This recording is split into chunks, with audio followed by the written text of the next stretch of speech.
Hi guys, welcome back to another episode of Sin and Tonic. I have a new vessel for my gin and I'm really excited. Kind of tin, plasticky material, gin. Hey! Sin and Tonic! So yeah, for today and maybe now and then we'll spice it up and have different vessels for the gin. It's too much. Okay, so today's story is that of Jack Unterweger. I think I've said that right. We will call him Jack because I don't know if I'm saying his last name correctly at all. He's from Austria, so there might be some things that I can't say. Gin will help. Jack was born in 1951. In Austria. Now, Jack was an illegitimate child of an American soldier and an Austrian prostitute. He didn't have a particularly grand upbringing. He lived with his grandfather for most of the time in like a one-bedroom cabin, and his grandfather was an alcoholic. So sad that this is so common. There's often abuse and alcoholism involved in a lot of the cases that I research. His mother was a prostitute. He was brought up around prostitution, alcoholism, lots of terrible, nasty things for a child to bear witness to. By the age of 9, he was just a massive truant. He wasn't going to school. It doesn't sound like there was any adults around him that particularly cared about that or him. So he was not participating in even a normal school life. And then at the age of 16 was his first conviction. Love gin in a mug. After his first conviction, he spent the next 9 years assaulting women, and he spent 12 months of the following 9 years in prison.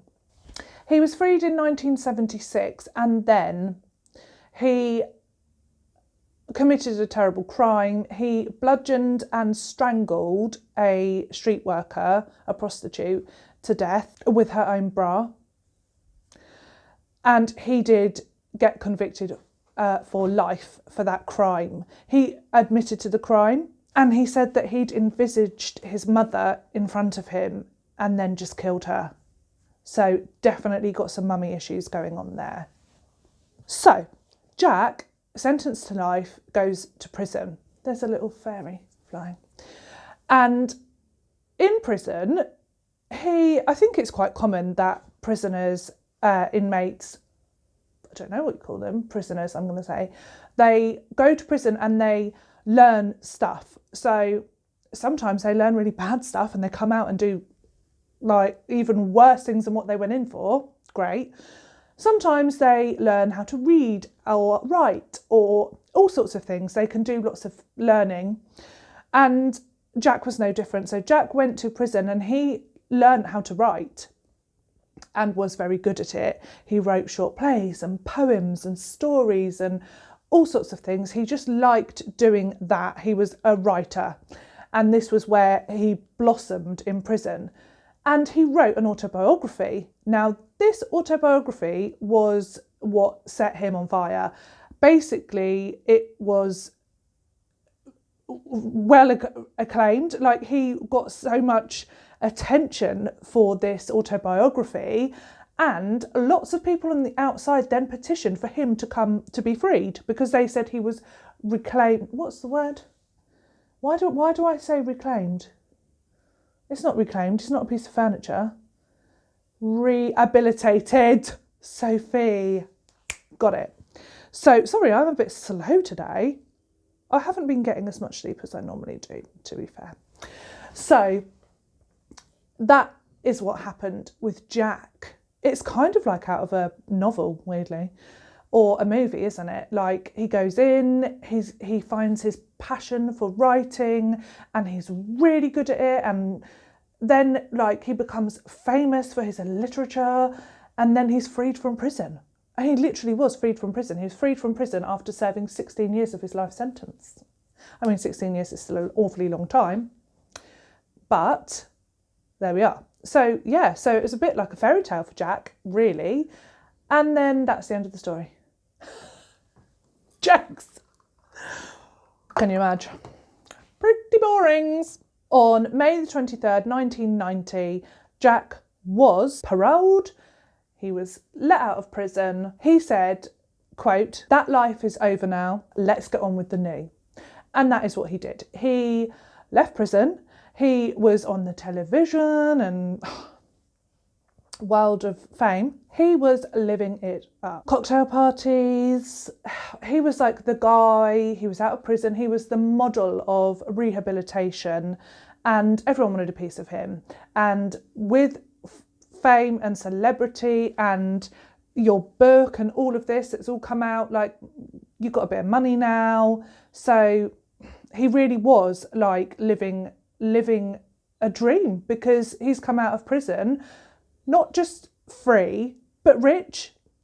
So when you read about this, it's kind of like, it is like it's written like in my research, like about this part of his life, very fairy tale like and stuff. The thing is, it really detracts from the fact that he did something really horrific and awful.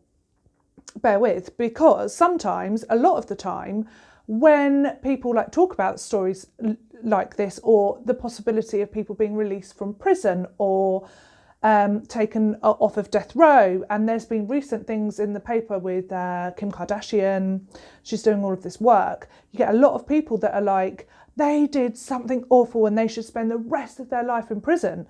And then when I was researching this story, I was like, it's really interesting, because none of that ever came up in like my research. There must have been some people with that opinion. I imagine the family and friends of the woman that he bludgeoned and strangled to death. But, you know, it's written in this sort of like very fairy tale-esque way. And you can't help but kind of feel like that, because he really was living this, like, when does that happen? You know, you go to prison for a horrific crime, and then you become a famous writer in prison, and people lobby for you to be released, and you're released into a high life of opulence and money and people wanting to talk to you and hear your story. And, you know, wow, like, that is kind of incredible, isn't it? So yeah, it's always written about in this like fantasy like way, and I imagine for him it felt like that, definitely, coming out to being this completely sought after celebrity, basically. So yeah, however, as is always the case, it isn't that straightforward, and it turns out that in this year of him being released from prison, he was a very naughty boy. All of the fast cars and money and parties and cocktails and rehabilitation was all a load of bollocks. In June 1991, an Austrian magazine commissioned Jack to go to LA and write about crime in LA. Off Jack goes with new girlfriend. He's got a new girlfriend. I think she's beautiful. And they go to LA, and he goes on like lots of ride-alongs with police, and they talk about prostitution and hooty-hoo and la la la. And obviously Jack had killed a prostitute in Austria, and that is what, not forgetting that before that he'd assaulted like loads of women in over the course of 9 years. But no, he's rehabilitated. Star pupil, model pupil, rehabilitation. Honestly, the people that were like in prison, like rubbing their hands, going, oh yes, we rehabilitated him, like they would have been eating their own feet when they found out what happened. So he jets off to America and starts doing like this. And he's involved with the police, talking to them, writing his magazine. And then a string of prostitutes are murdered. Shannon Exley, Irene Rodriguez, can't say that, sorry, and Peggy Booth. All of the women were prostitutes. All of the women were beaten to death and then strangled with their own bras. So rewind. The year following his release from prison, Jack has been having this glitzy lifestyle, posh fancy car, restaurants, cocktail parties, new teenage girlfriend, living it up. And all the whole time he was murdering prostitutes again. So he was not a reformed character. No, no way, not whatsoever. He had been released from prison and he just picked up where he left off. So 9 prostitutes died in that year. Now, in comes Dr. Ernest Geiger. I'm going to say Geiger. The doctor, he is a detective on the Austrian force. Well, he'd never been convinced that old Jack was like a reformed character. He was like, no way, no. So he was kind of like watching him and surveilling him. He can't have been doing that grand of a job because 9 freaking women died. But I suppose it wasn't like official and he couldn't like make waves maybe because this guy was like so famously reformed. So he noticed that when Jack went to LA, all of a sudden these murders of these prostitutes just stopped. So he was like, okay, now I need to actually take this seriously because I need to either eliminate him or prove that he is the guy that's been murdering these prostitutes. It was said that it was like a discreet surveillance, and I guess that's because part of you, like all humans, like you just kind of want it, like it to be true. Like he went to prison and he's reformed and he's learnt his lesson. He's a good boy now, but that wasn't the case. And I think it was like very gently. But unfortunately, because of that gentleness, even though this guy kind of suspected that he wasn't reformed, these 9 women did still get murdered, which is awful. Hindsight is a beast. I bet he's kicking himself like, damn it, I knew. The detective, I'm going to call him that because I can't say his name, he started looking into it and they basically followed like a paper trail. They found out where Jack had been, when all of these 9 murders had taken place and what his movements were. Like they used receipts and stuff. They interviewed people and a description very similar to him. Somebody witnessed a guy like him near the crime scene of one of these murders. So let's just talk about those murders briefly. Why be brief? The detective found a prostitute who claimed that Jack had convinced her to help abduct one of the women that was murdered, and she gave an account of that woman being forced into the woods, him striking her, and then using her bra to strangle her. All of the victims that were found had the same MO. They had been beaten and then strangled with an item of their own clothing. So, detective is working all of this out while Jack is on his jolly in LA. And he's a bit like, I've just got a feeling that he's very intuitive, this detective. I suppose they have to be, that's like part of their job. But he was like, I've just got a feeling that like Jack's over in LA and like the same thing's going on. So he calls up LA. Hello, is that LA? And they have a little chat on the phone and he finds out that they are dealing with a similar situation. They have a string of prostitutes who have been murdered and they have all been struck over the head, beaten and strangled with their bras. So Jack, I mean, like part of you just thinks it must be a compulsion that that's the way he has to commit the murders. But like, if you were smart, you just would change it up. I don't know. However, somebody tips Jack off that the police are looking into him in Austria. Obviously, Mr. Detective has been going around talking to people and following a paper trail and trying to find things out and all this and that and the rest of it. So, yeah, like, they're on his tail. They've now called LA. So Jack is like, I need to get out of here. So he does. It gets spicy. So Jack is in LA. Detective man is onto him and is like, yeah, he's spoken to the police. He's like, yeah, okay, right, this is going down. He's got evidence now. He's got a witness that, like, is like, yeah, he did it and I was there. And it's all being pieced together. Excuse me. It's like the devil was inside my throat. So they have to come up with a plan to get him back from America. During this time, the very manipulative, gift of the gab, suavo, blimmin' Jack has contacted the Austrian government,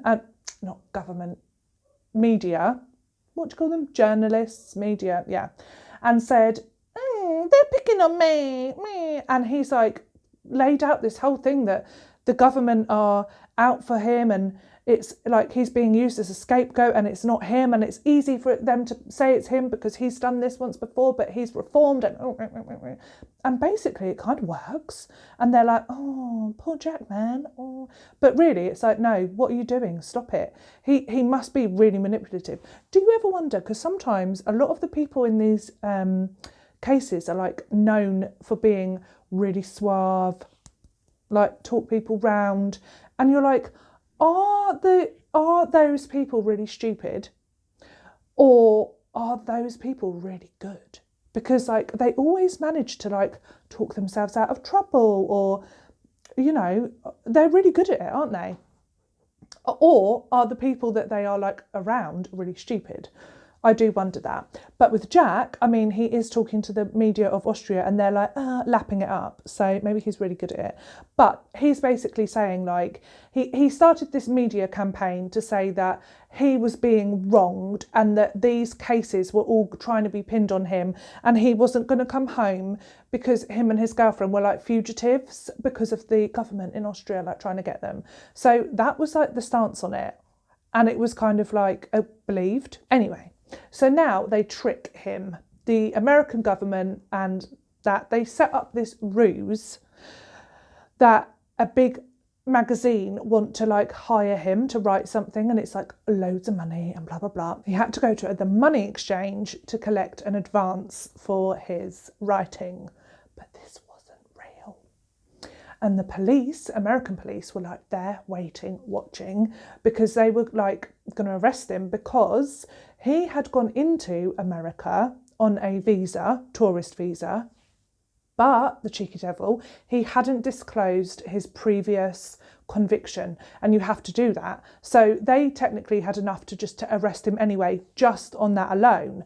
But that would get the ball rolling, wouldn't it? Get him back to Austria. But clever old Jack, he made them straight away. Were they sitting there with binoculars, a coffee and a donut? I don't know. But I'm just making that up. I don't think I've seen an American cop. Have I? Maybe. I have been to America twice. Twice? Yeah. Went to New York, and I definitely would have seen a New York cop. I just can't remember it. And Florida. Good times. Really good times. I digress. Jack fled. Girlfriend went into the building. He fled. He was like, oh, damn. He ultimately was arrested in America and then questioned, and the cases of the 3 prostitutes in LA, he was questioned about that. And then ultimately, on May the 28th in 1992, he was flown back to Austria, to Vienna. It must be so tricky when there's cases in different countries, because like who gets him, who wants him. I don't really understand how that all goes on, But all I know is in this case, he went back to Austria to be sentenced. On Hitler's birthday, April the 20th, 1994, it finally came to trial. And it was in the press as like trial of the century, and it was like a huge thing. I mean, obviously, this guy, it's a big one, isn't it? Like, he's committed this heinous crime, went to prison, came out a celebrity, wangled his way out because he sort of appealed and also had all these people on the outside getting him out. Then just literally came out of prison, a reformed man, committed crime after crime after crime after crime, never caught, went and then committed a crime in America. There's a lot going on there, isn't it? And it's like, he came out of prison, he didn't stop, he didn't take a breath, he came out and just did what he did, like, and kind of like pulled the wool over everyone's eyes with his whole reformed business. Naughty. So I do believe I've made a mistake in saying about 9 victims in Austria. It was 7, and then there was 3 or 4, possibly 4 women in LA. So it was 11 in total, but they only could really get 9. Get 9? Get him for 9? Charge him for 9? You know what I mean. They have the trial and the jury go off, blah-de-blah, and they all come back in to do the old, like, is he guilty, not guilty scenario. Sorry, the dog looks so cute. He's really missed us because we went on holiday, but he's just staring at me lovingly from over there. So yeah, they had the trial. They all come back in after deliberations to give the verdict, and then there's a bloody storm. So as all of this like trial is going on, excuse, it's not Rona. As the trial is going on, the like moment when they're like, is he guilty, is he not guilty? There's thunder, there's lightning. It's really got a hold of me. All of this like atmospheric stuff going on, and then they're like, yeah, he's guilty. But yeah, like, can you imagine all the thunder and the lightning? When they asked like if he had anything to say or whatever, he was just like, I'm going to appeal. They had a lot of evidence, mate. When you buggered off to LA, everything stopped in Austria. And when you were there, all of these women started getting killed. How about change your MO if you really don't want to be getting caught out? What? I mean, come on. So he's like, yeah, I'm going to appeal it. And then off they go. Everyone's celebrating. Whoa! Like, everyone's celebrating now because they've like tied it all together. And it's taken years for this to come to trial. And obviously it was quite involved because there was LA and there was Austria. Like, loads to it. This is another case where I started going in and I was like, there's more to it. Like, he went to different countries and things like, there's more that sort of like happen and go, but you can really go down a rabbit hole. It's like really interesting and there's loads of like bits and bobs to it. But you know, when you're just like, let's stick with like the facts and what went down. So everyone's celebrating. He's going to prison for a long time, where he belongs, where he should never have been let out of in the first freaking place. And then off he goes to prison and he committed suicide. He hung himself. So it is said that the fact that this was now all taken out of his control, it tipped him over the edge, and he was like, you know, it was his last final act of having control over the situation, which, you know, who knows what he was thinking. Maybe he just didn't want to like be in prison again because he'd been there, done that for 16 years and he didn't want to, but we don't know. But, you know, you can see that it could make sense, couldn't it? He also used the same knot that he'd used on lots of his victims when he tied them up. So that's a bit somber. But yes, so sadly, 11 possibly, I think probably, women died at his hand. And it's just a messy one for the old brain, isn't it? Because really, like, he just got let out of prison and then did that. Like, it's sad, really, isn't it, actually? I mean, of course it's sad, but it's frustrating because you just, quite often, no one's perfect. These systems aren't perfect, people aren't perfect, mistakes happen, and sadly sometimes those mistakes cost people their lives, and it cost 11 women theirs. Today's gin in my new cup, I'm so excited about it, I do love it, isn't it beautiful? Was my new baby gin. It's very heavy, not for long, is the Cotswolds dry gin, and it is the cloudy Christmas gin. And part of me feels like I should just drink this from now until Christmas, every single day. And it's beautiful. The other night, had a glorious cocktail with this and mango. So it was mango fruit mango fruit juice. And, like, give it to your kids. Oh, mango fruit juice and some syrup, was it? Oh, I don't know, but it was glorious. And I think it was like a little bit of like a syrup that I got, and then the mango, and then this, and it was lovely, really yummy. And I've not had gin with like fruit juice before, but it was lovely. It was like a really nice cocktail. And I really love this bottle. Isn't it lovely? Excuse me. Yeah, love it. And Fever Tree tonic. Thank you for joining me today for this story of, again, suaveness, gift of the gab. What came off my hand then? And, yeah, I hope you can join me next week for another true crime story and a mug of gin. Bye!